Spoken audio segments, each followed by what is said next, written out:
Olá, começa agora mais um programa Tela Mackenzie, diretamente dos estúdios da TV Mackenzie em Higienópolis, capital paulista.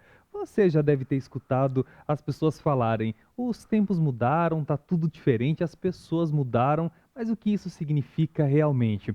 Bem, no programa Tela Mackenzie de hoje nós estamos com uma socióloga e doutora em cultura, a professora Rosana Schwartz, aqui da Universidade Presbiteriana Mackenzie. Seja muito bem-vinda, professora. Eu que agradeço. Será que as coisas mudaram tanto assim entre as gerações para que a gente escute com tanta frequência: "Ah, os tempos mudaram, as pessoas mudaram, tá tudo diferente"? Sempre nós vamos sentir isso de uma geração para a geração, porque nós temos as questões tecnológicas, as mudanças no espaço e no tempo, e isso é extremamente significativo. Então, uma geração, por exemplo, pós a Primeira Guerra Mundial ou a Segunda Guerra Mundial, elas romperam o modo de ser e estar no mundo tradicional, porque apareceu o rádio, uma revolução tecnológica muito grande no campo do armamento, da questão da minha vida, ela está em perigo, está em crise. Então, esta geração, ela tem um comportamento típico, né, de um momento de fragilidade política, social e econômica. Então, ela é mais conservadora, ela fica mais tempo no emprego, ela tem medo das mudanças, ela aplica, poupa, né, ela não sai gastando. Então, esta geração, que vamos colocar assim, seria a geração dos avós, né, desses jovens que estão hoje, né, com 17, 18 anos, ela traz, né, aquele passado. Ela foi criada, ela era pequenininha, né, criada numa situação de instabilidade muito grande. Então, isso é muito importante. A outra geração, por exemplo, ela já não, porque ela não tem essa característica. O meu pai construiu, fez a fortuna, o meu avô fez a fortuna, não é ele que trabalhou, agora eu vou gastar e vou aproveitar. Então, essa geração, ela arrisca mais.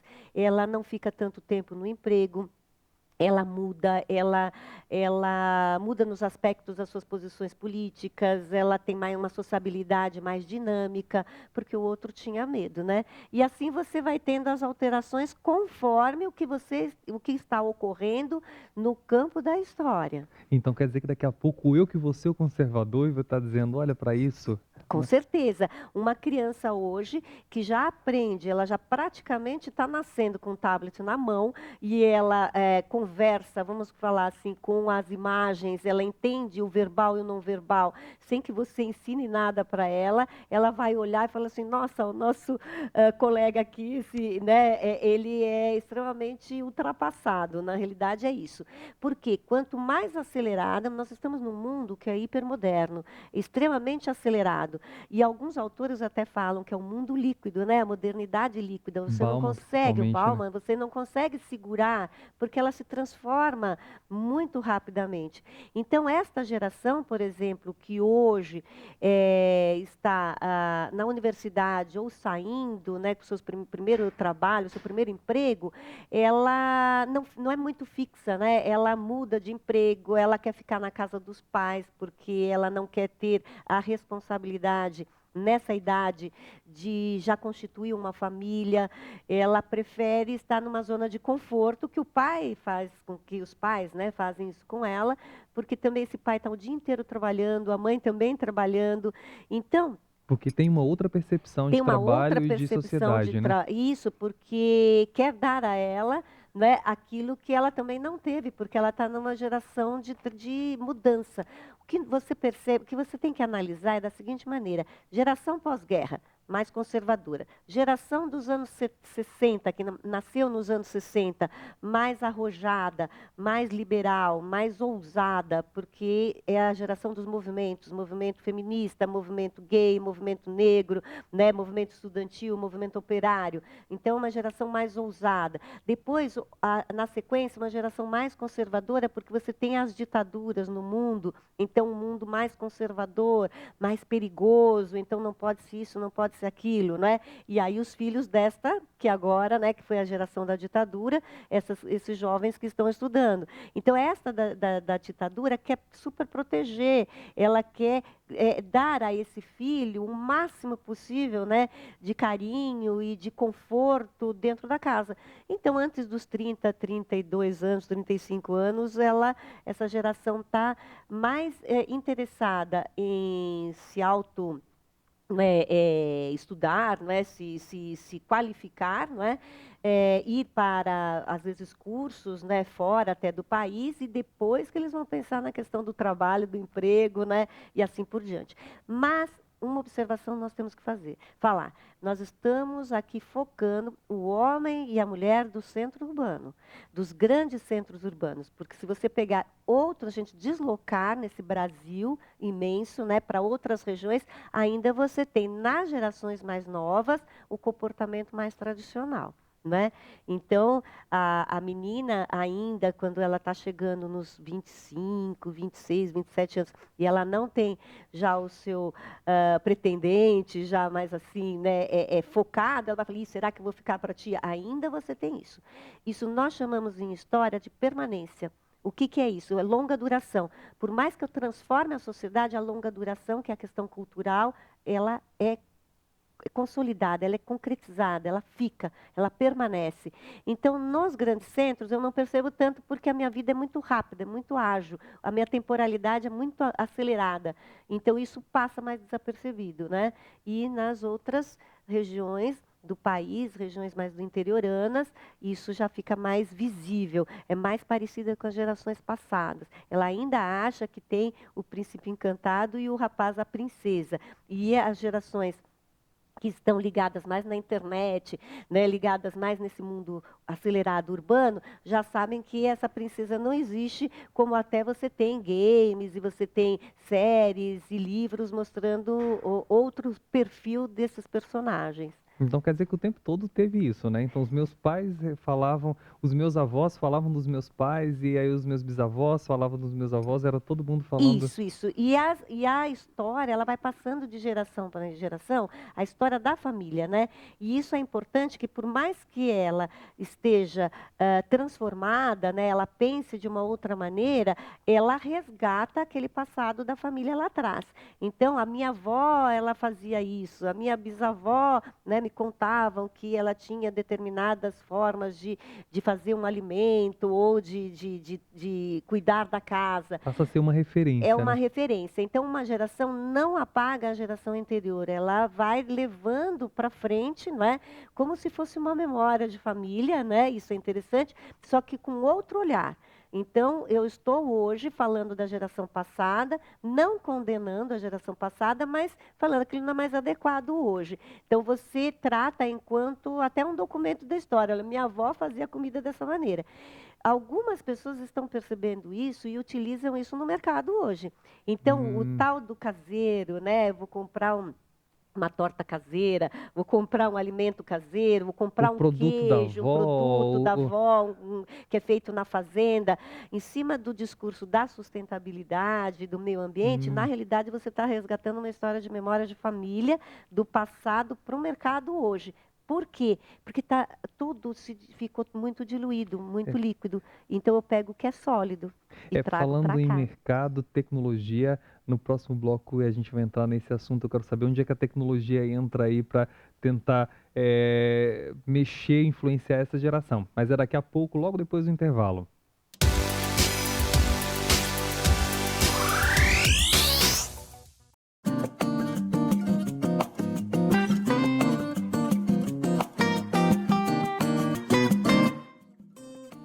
Olá pessoal, a minha dica de leitura é o livro Inteligência Emocional. É um livro bastante teórico, mas que vai ajudar vocês bastante a entender o comportamento humano e o comportamento sistemático e os mistérios da mente humana. Leiam, vale muito a pena. É do Daniel Goleman.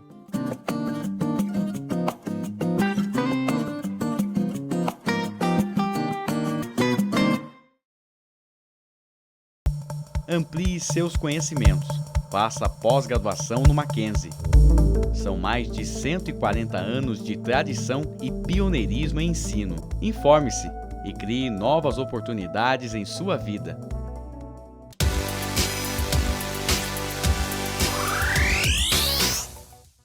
E nós estamos de volta ao Tela Mackenzie hoje falando sobre as gerações e a gente escuta tanto por aí. Os tempos mudaram, as pessoas mudaram e aqui conosco está a socióloga e doutora em História, a professora Rosana Schwartz, aqui da Universidade Presbiteriana Mackenzie, que falou no bloco anterior sobre essa questão da influência da história na vida das novas gerações, né? E agora a tecnologia, como é que ela entra?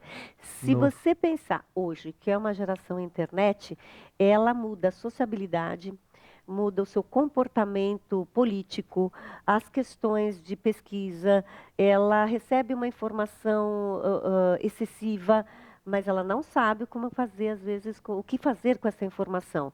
O que a geração mais antiga, né, jovem há mais tempo, né, ela faz?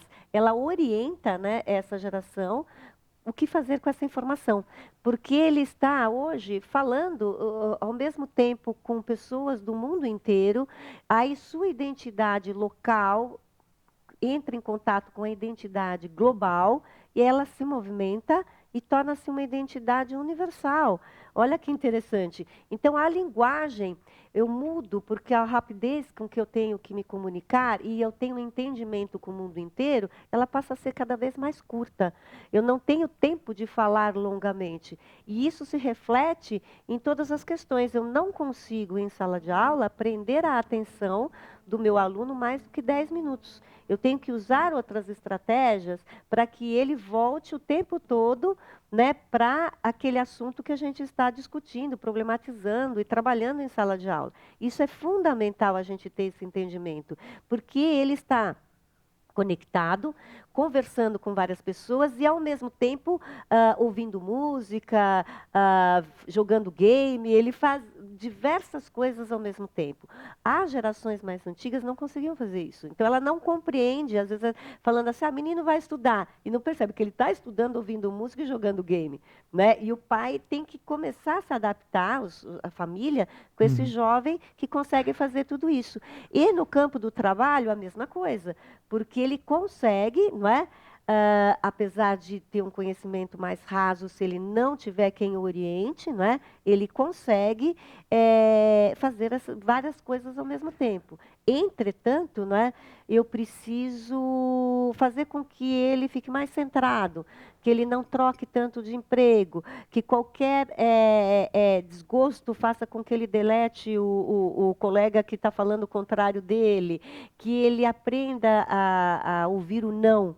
E essa geração novinha, a mais, vamos colocar assim, que está na universidade, não sabe lidar com o não. Tem um não, ele vem agressivamente, né, se defender e impor a postura dele, a posição dele. Porque tudo parece ser sim, sim, sim, sim, você pode, você tem, você deve, parece que está tudo, né, disponível. Tudo, exatamente. Aí, quando ele chega no trabalho e ele recebe a primeira cara fechada do chefe, o primeiro não gostei do seu trabalho, eu quero que você refaça tudo novamente. E ele não pode bloquear E como ele numa não rede pode social. deletar, ele sai do emprego. Né? Mas por que ele faz isso? Porque ele tem o respaldo dos pais, né? Ou quem cuide dele, que ele pode voltar para casa, perder o emprego e ter o tempo dele arrumar outro. Entretanto, no momento de crise, isso vai fazer com que se altere. Porque se ele perde o emprego, ele não se coloca mais facilmente. Então, nós estamos vivendo um momento muito interessante dentro da história. Porque ao mesmo tempo que esses jovens, que essas pessoas aprenderam a se organizar em manifestações e criticar todo mundo construído pelas gerações passadas em termos de fazer política e em termos de vivência, o que essas gerações fizeram com o mundo, ele vai discutir direitos dos animais, sustentabilidade, um mundo melhor, ao mesmo tempo que ele está nesse debate intenso, né, ele tem a outra questão, não é, que é exatamente o que eu vou fazer com tudo isso, como que eu vou criar um mundo novo, o que eu faço agora? Então, ele vai voltar um pouquinho, se centralizar e criar uma alternativa nova. Mas se essa geração agora é tão sem referência, como é que ela vai ser referência de uma outra geração? Porque a crise leva a isso. Nós já tivemos isso no passado. Se você pensar em 68, maio de 68, os jovens saíram às ruas também falando que a política estava desgastada, que não gostavam do modo americano de ser e nem do stalinismo, que foi a época que existia lá. Eles não queriam nada daquilo, né? E não tinha uma crise econômica tão grave que fizesse com que estourasse da maneira que foi a manifestação de maio de 68, não é? Se você pensar hoje, o jovem está sentindo a mesma coisa. Eu sou contra a corrupção, eu sou contra o modo de fazer político. Na realidade, ele está contra o que as gerações passadas fizeram do mundo. Ele não está conseguindo perceber como sair dessa enrascada, entre aspas, né? O que eu vou fazer agora? Então, nós, professores, os profissionais de diversas áreas, o jornalismo tem essa obrigação, essa responsabilidade de mostrar a ele, né, qual é o caminho. Ele tem que estudar, ele tem que se aprofundar, ele tem que se informar, ele tem que questionar o que está sendo publicado na internet, porque não é verdade, muitas vezes não é verdade, existe lá muita brincadeira, muitas informações colocadas só para causar desconforto. Então, ele precisa ter isso, essa orientação. Tendo isso, ele vai ser muito melhor do que as gerações passadas, porque ele tem a tecnologia. Ele consegue falar com pessoas do mundo inteiro. Eu não conseguia. Para eu falar com uma pessoa do outro lado do mundo, gastávamos dinheiro, uma fortuna. Não tinha como você discutir. Ou tinha que pegar um avião e ir até lá. Ou mesmo para pesquisar, eu tinha que me deslocar até uma biblioteca. Hoje você tem as bibliotecas com os livros online, para você entrar. Você tem, não é, a pessoa falando, não é, em diversas outras canais de informações para que você possa trocar ideias. Então, eu preciso que esta geração agora, né, seja só bem direcionada. Mas ela vai questionar a passada. Por que consumismo quem é que criou? Geração passada, não é? Guerras, tudo isso que nós estamos vendo são as gerações passadas. Na realidade, ela não está brigando com a política que nós estamos vivendo no mundo inteiro. Ela está brigando com a forma de fazer política. Está tudo errado. Pois é, eu quero saber como é que isso se espalha para, como é que é ser professor dessa geração, eu quero saber como é que essa geração lida com as questões de relacionamento, tudo mais daqui a pouco no próximo bloco. Fique aí, que o Tela Mackenzie está bem interessante, a gente volta já.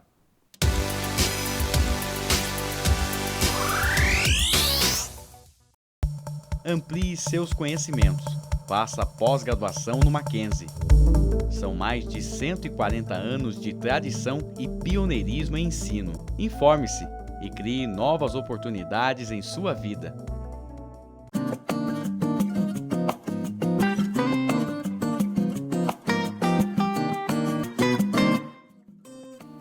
O livro que eu indico é 100 Anos de Solidão, do Gabriel Garcia Marques. É um livro que, apesar da narrativa ser bastante fantasiosa, ele traz a realidade aqui da América do Sul. É um livro bem gostoso de ler e eu indico. Boa leitura.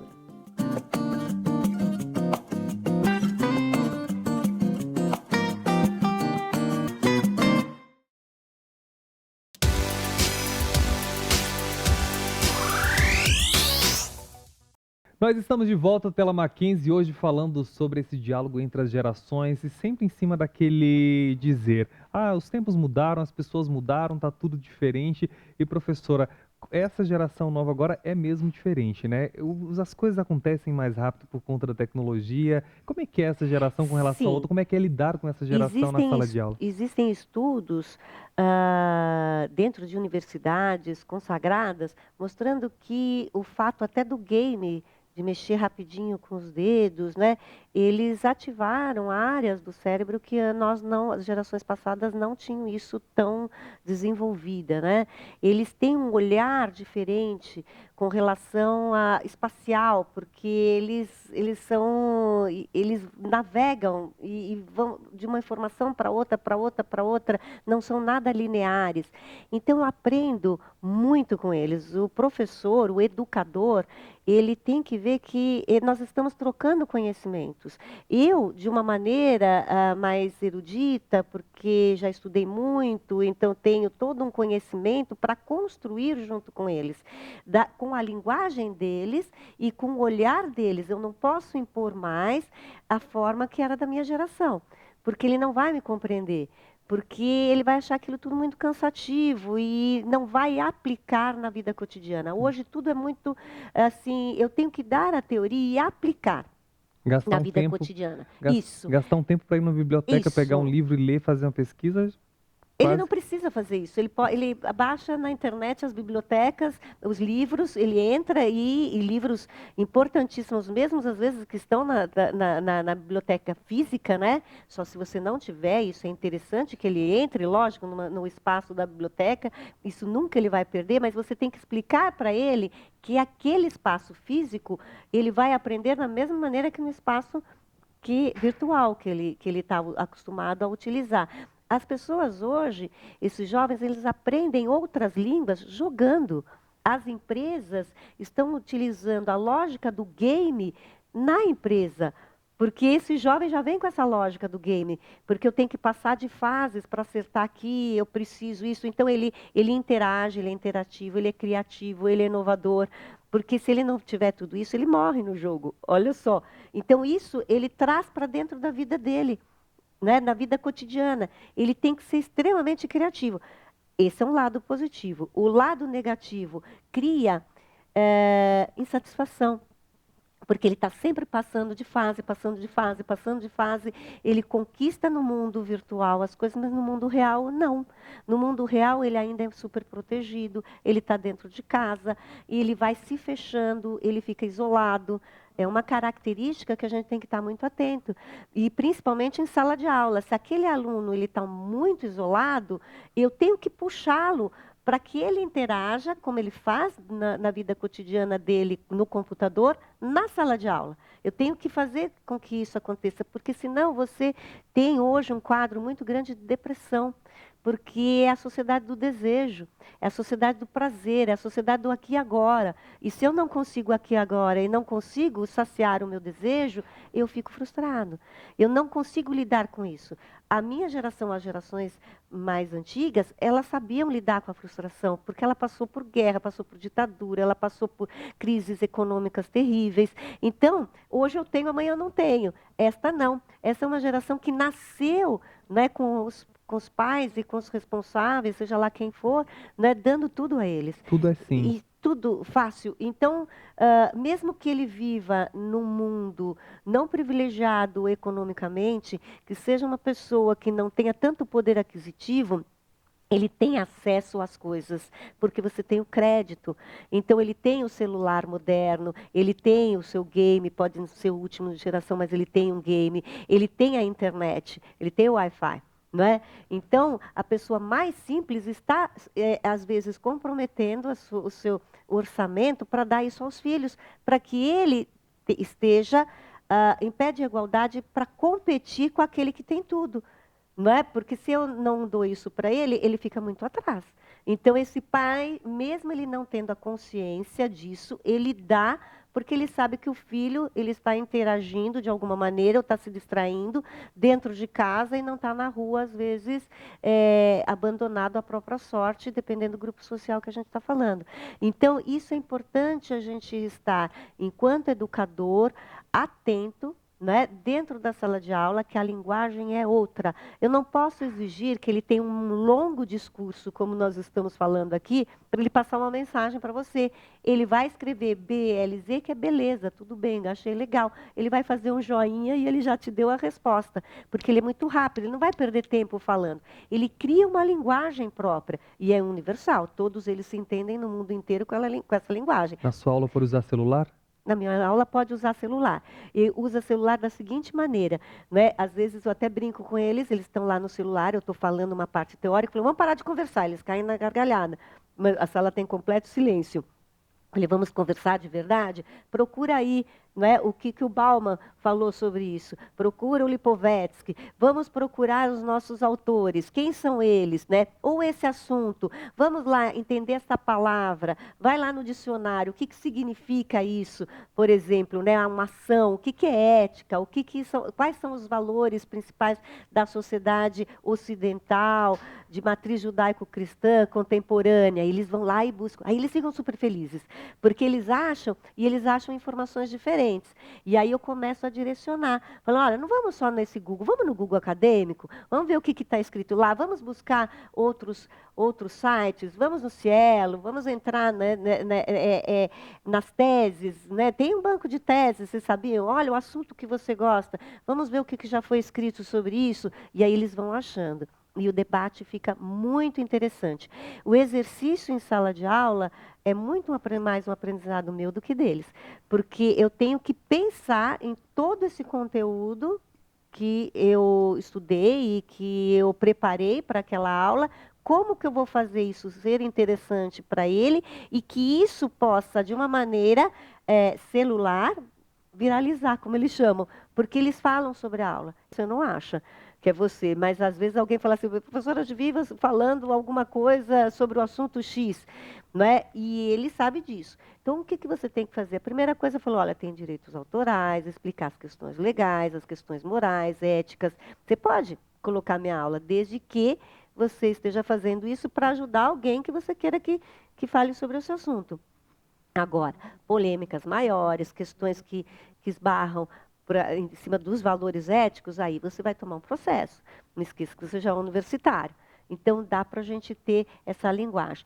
No ensino médio, isso já é um pouco mais difícil, não é? Porque usar o celular dispersa mais a base, que é necessária ainda que o professor consolide fisicamente. Não é? Só se ele tiver uma matéria que proporcione isso. O ideal seria, na realidade, que o professor desse aula num círculo, não é?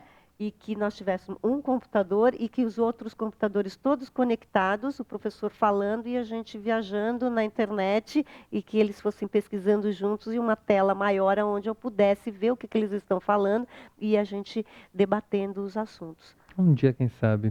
Quem sabe, né? Professora, muito obrigado. Nosso programa, infelizmente, está acabando. O assunto rende aí. Muito obrigado pela sua Eu visita, que agradeço. pelo bate-papo. Eu que agradeço. E olha, você que perdeu esse Tela Mackenzie agora, tem que rever, porque da próxima vez que você escutar alguém falando, os tempos mudaram, as pessoas mudaram, tá tudo diferente, você vai ter uma nova concepção. Se você não conseguiu ver, não tem problema, acesse esse endereço que aparece aí na sua tela e veja esse e outros programas feitos por nós aqui na TV Mackenzie. Eu vejo vocês lá. Até mais!